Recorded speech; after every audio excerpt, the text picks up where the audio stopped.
আসসালামু আলাইকুম রহমতুল্লাহি ওয়া বারাকাতুহু। এই যে কিছুদিন পর পরই হচ্ছে আমার ফেসবুক আইডি এবং পেজটাকে ডিসেবল করে দেওয়া হয়। আমার ধারণা যে আমার আশপাশের বিভিন্ন এজেন্ট যারা আছে তারা একসাথে একযোগে রিপোর্ট মেরে তারপর হচ্ছে আমার আইডিটাকে ডিসেবল করে দেয়।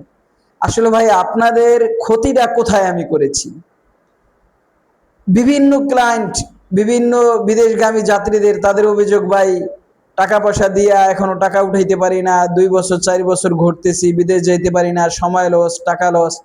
তো আমি তাদেরকে সহযোগিতা করি, আমি আমার স্থান থেকে আমি যতটুকু পারি তাদের থেকে একটা সিকিউরিটি মানি নেই। সিকিউরিটি টাকা না, তাদের যদি মজবুত কোনো সিকিউরিটি মানি তারা দিতে পারে, বা তাদেরকে যদি আমার বিশ্বস্ত মনে হয়, বা অনেকের কাছ থেকে অগ্রিম কিছু টাকা নিয়ে হইলে, সামান্য কিছু টাকা নিয়ে হইলেও তাদের ইউরোপের ভিসা প্রসেসিং কাজ শুরু করি বা বিভিন্ন দেশের কাজ শুরু করি।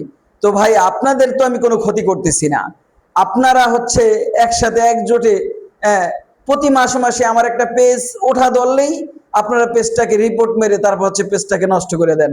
ভাই আমি আসলে মানুষের কল্যাণের জন্য কাজ করতেছি। আপনি যদি পারেন আপনিও মানুষের কল্যাণে কাজ করেন, আপনি এভাবে আমাকে ক্ষতিগ্রস্ত কেন করতেছেন?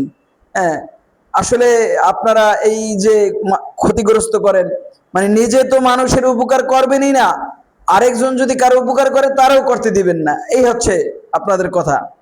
ধন্যবাদ ভাই, ভালো হয়ে যান।